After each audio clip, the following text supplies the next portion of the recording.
Founders Church of Religious Science, a center for spiritual living, was dedicated January 3, 1960. The founder of Religious Science, Dr. Ernest Holmes, stated, "We are building a round church to symbolize that our arms embrace the whole world. The essence is universality, the pattern of oneness." The architect of the building was the great Paul R. Williams, and it is now on the national list of historic places. Welcome to the Founders Church of Religious Science, where Reverend Dr. Arthur Chang will lead us in today's service. Dr. Arthur Chang is only the second senior minister of Founders history.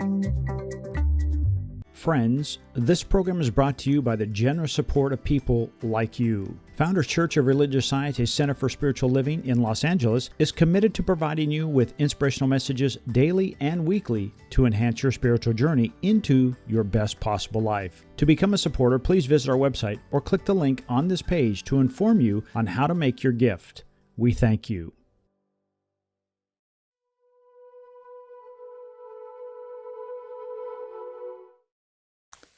Hello, friend. I'm Reverend Dr. Arthur Chang, Senior Minister of Founders Church of Religious Science, a center for spiritual living. Today I'm coming to you from the Ernest Holmes Chapel, which is quite different from the sanctuary where you have seen me previously. My subject this morning is the law of giving and receiving. And this is really a law that I think we are all participating in, whether we know it or not. You think about your life and think about the things that you have been given from childhood, the care, the nurturing, the schooling, the love. All these things are in that basket of love. And without it, you wouldn't be who you are today. And what is expected is that as we have received, so do we give. Much has been given to you, as Jesus said, and much is expected of you. And this is really the way the world works. Now, it begins really as a family.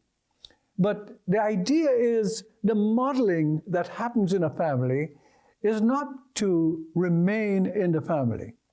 Because what you're learning to do is to see the principle back of the action. And the principle is, in this world that you're living in, you get back what you give.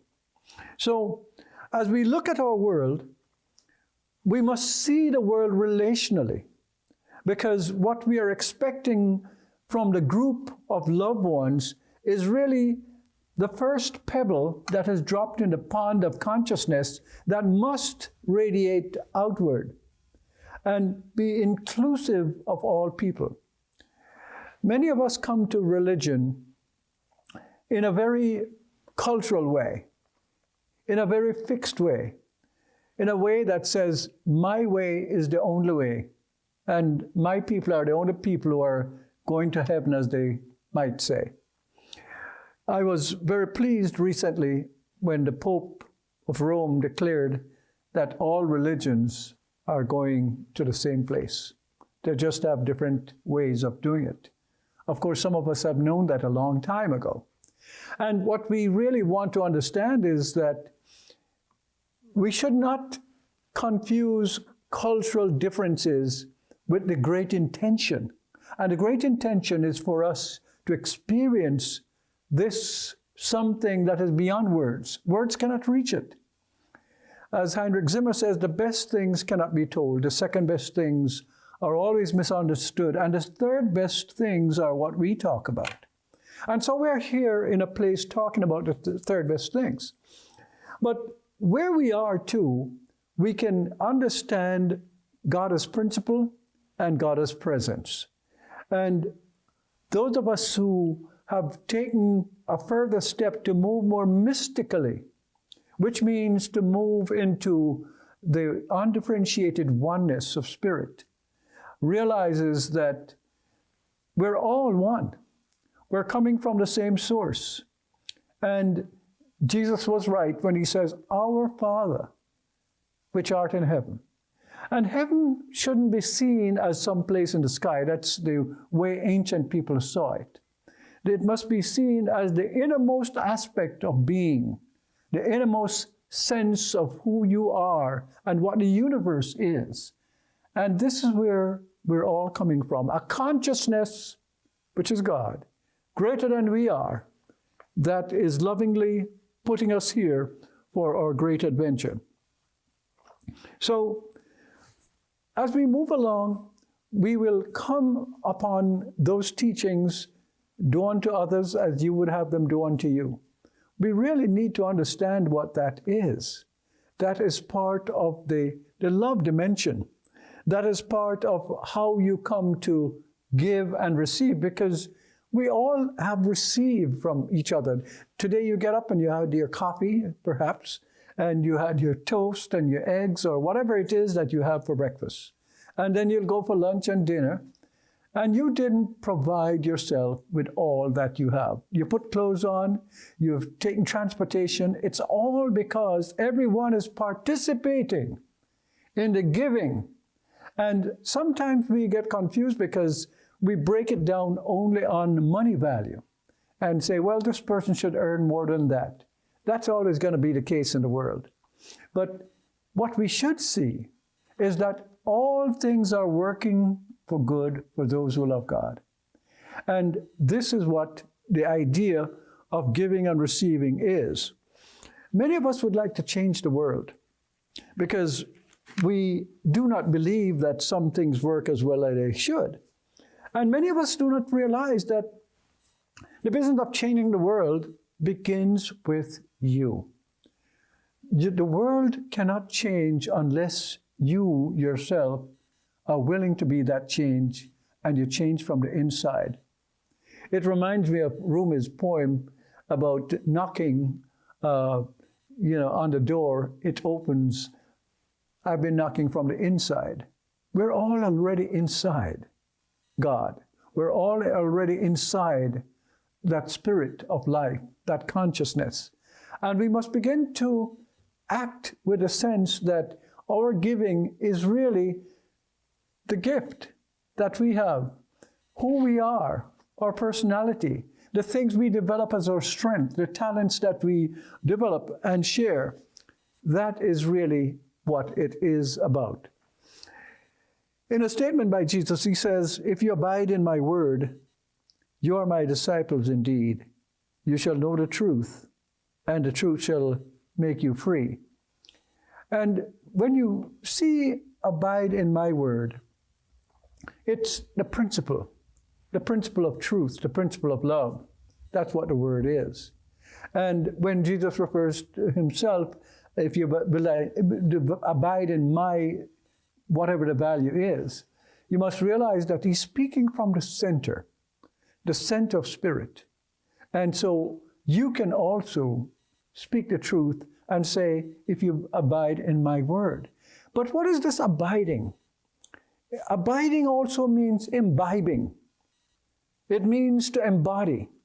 It means to understand that you are now the exemplification of that truth, of that good that you are to give to life. And that's where you come from. Everything that you do in this life, you're doing it from that sense of love and oneness and harmony. And that is how you go ahead and change the world. And that is how that truth makes you free. It doesn't make you free in the sense that everything is just going to be the way you want it to be.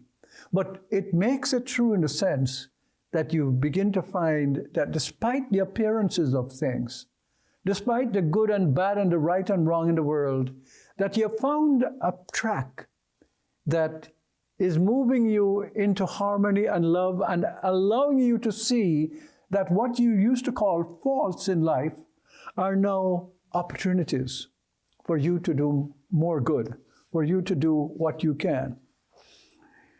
The idea of the golden rule, do unto others as you would have them do unto you, this giving and receiving aspect of life, it was called reciprocity by the great Chinese Confucius. And the idea is that every different culture had some aspect of that. Whether you went to Egypt, India, China, Greece, or to Judaism, The golden rule was always there. Why? Because it's a cultural realization expressed in different forms. People in different groups express the same idea differently. And what people do not understand is that they're not different ideas. And when you understand that it's the same idea, when you study cross-culturally and realize the religions are really all talking about the same thing, but doing it locally, then you begin to see, aha, there is that universal insight into what there is to share. I keep coming back to the COVID challenge that we have, because in the business of giving and receiving, we can see how, if you understand that we're not dealing with religion, we're dealing with science.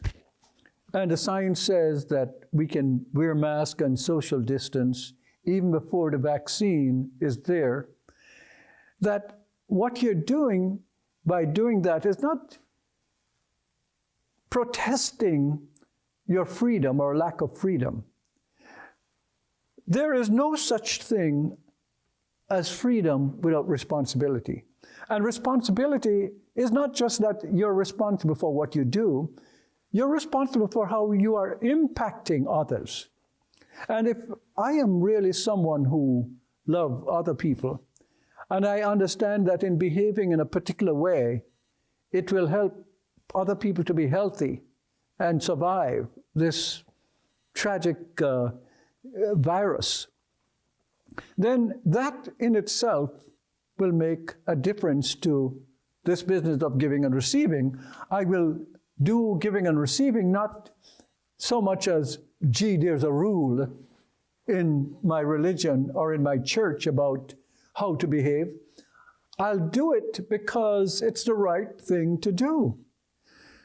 It was Lao Tzu who said that when the Tao is forgotten, and the Tao means the way, the spiritual way. When the Tao is forgotten, rules arise.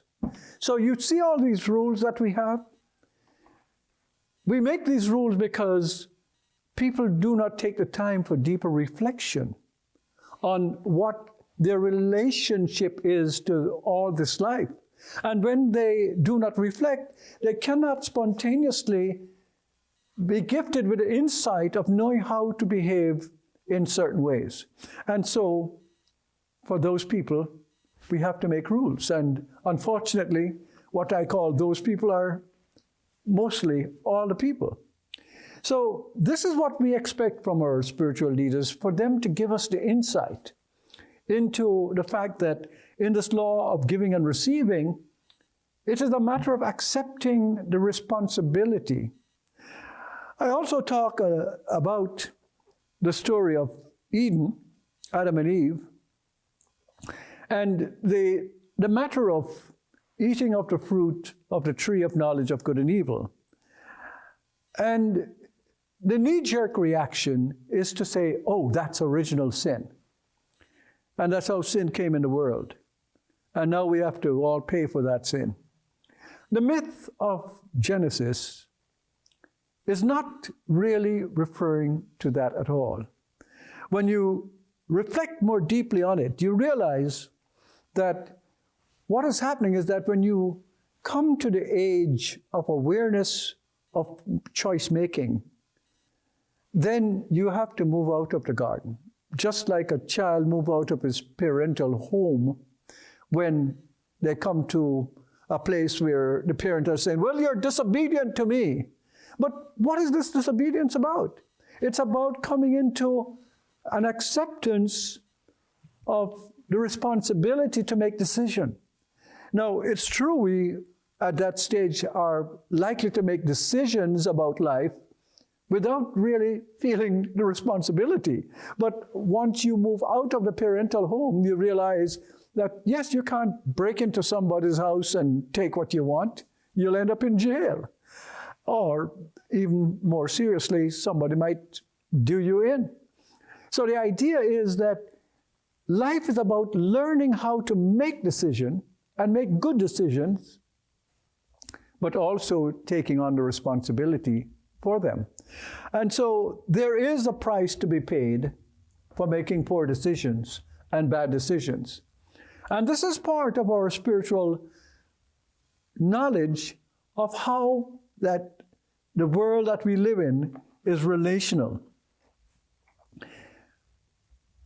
Moses really touched upon a group living together. And even though in Judaism there are really 613 commandments, in the Christian perspective of the Hebrew Bible, we talk about the 10 commandments of Moses. But if you look at those 10 commandments, you will see that there are guidelines into how we can live harmoniously with each other. And so they're filled with thou shalt not, they're all these things. And what Moses is aiming at is really an expression of the law of giving and receiving. That if you want it to be harmonious, if you want to live in harmony, if you want to live well with each other, then this is how you do it. And Jesus being asked by somebody who is really up on the law, what are the greatest of the commandments? And fundamentally what he said was love. Love. Love God and love your neighbor as yourself. Now, when we talk about love and God, what are we talking about? We're talking about the relationship with the cosmos. What do we get coming in from the cosmos? Maybe the question is, what don't we get coming in from the cosmos? You see a baby and you have no idea of what that person is going to be 20, 30, 40 years from now. And yet, look at the amazing things that some of our little babies turned into. And what you're seeing is that you are gifted with certain predispositions, talents. And these talents are such that you can't acquire them. You can't acquire them after you're here. They're built in, predispositions, tendencies that you have. And so when you say what you come with, I understand that we have something like 50 trillion cells within us working to keep us viable as a human being, as an entity. That's a lot of cells. And these cells have to communicate with each other. That's a lot of intelligences working with each other. And we look around and think that we can't work with other people because they have different opinions about different things. How are we going to make it work as a community, as a society? How are we going to be able to agree on anything if we stay stuck, not in an idea of the principle, the universal principle governing how things work best, but stuck in an idea that is no more than a prejudice that somebody has about how to do something. It can't be personality, it's got to be principle. There's principle and there's personality. And we have a tendency for personality cults. We look at the personality and say, well, so-and-so said that. Did so-and-so say that because it's right? Or is it because it's right that so-and-so said it? These are different ways to understand that spiritual laws are relational. They make us better. They make the group function better. They make you as an individual come to a place of deeper appreciation of how your life can be transformed into your best self, your best version of yourself. Now, it helps us in abundance because without the group, those of us who enjoy some level of abundance wouldn't be able to enjoy that. And in that abundance, we hear Jesus' words that says, "Give and it will be given to you. Good measure pressed down, shaken together and running over will be poured into your lap. For with the measure you use, it will be measured to you. As you give, so will you receive." And so the idea is when we're abundant, it's not for us to hoard that abundance. It's for us to find ways to share it so it can make other people good. Healing. We have our doctors to take care of us. And we also have our consciousness to gear us and keep us in sync with the healthiest way to do things. And when we are in a good mood and when we are happier, all our cells work better. And there's a lot of self-healing that happens when we're positive and when we're joyous about life. But when we're not, something different happens. There's a sense of openness that comes about when we understand the flow of giving and receiving. And this openness takes us out of our narrow-mindedness to accept differences and realize that we can be patient and observe without judgment to see how things really play out, instead of immediately having a knee-jerk reaction to something that is different. We can feel the rhythm of life as it comes into us. That rhythm, what is that rhythm? That I get up in the morning and say, "Good morning, God, it's great to be alive." And you have the feeling that I have work to do, I have things to do, and I'm happy for it. I'm happy to be me. I'm glad to be me. Are you happy to be you? This is how this rhythm works. And we can come to a place where we understand, as Rabindranath Tagore, the great poet from India, understood when he says, "I slept and dreamt that life was joy. I awoke and found that life was work. I worked and found that work was joy." There is that sense of balance. There's that sense of happiness.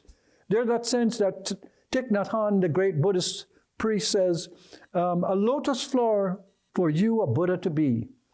In other words, you're giving a gift of beauty and love to someone because you see the potential of good, which is the Buddha, meaning the awakened one to be. And creativity and love. And in terms of creativity, you want to do things because you're so inspired with this giving and receiving.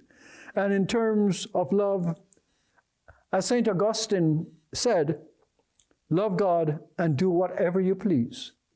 It doesn't mean you can do anything because you love God. It means that if you really love God, you'll do what is loving, and that will please you.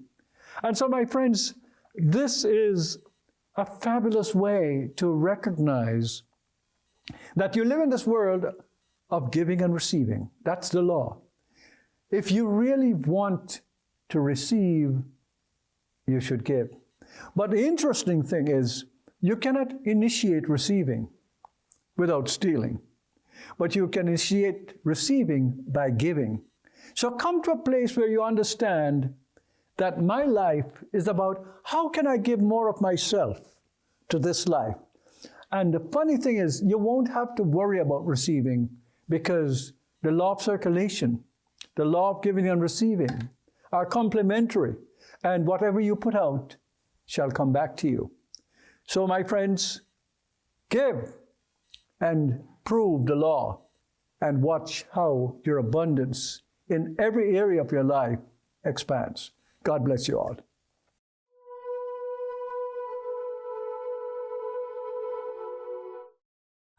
Friends, this is really a good time for you to prove the law of giving and receiving. It is your opportunity to start to practice. And how do you practice? Support our ministry. Support what you've heard. If it has touched you in any way, realize that as you support us, we are there supporting many more people. And this is what it's all about. So make up your mind, write your check, or look on the screen to see the many ways in which you can give to us, and realize that you are participating as a partner in this ministry. And I want to thank you for it. God bless.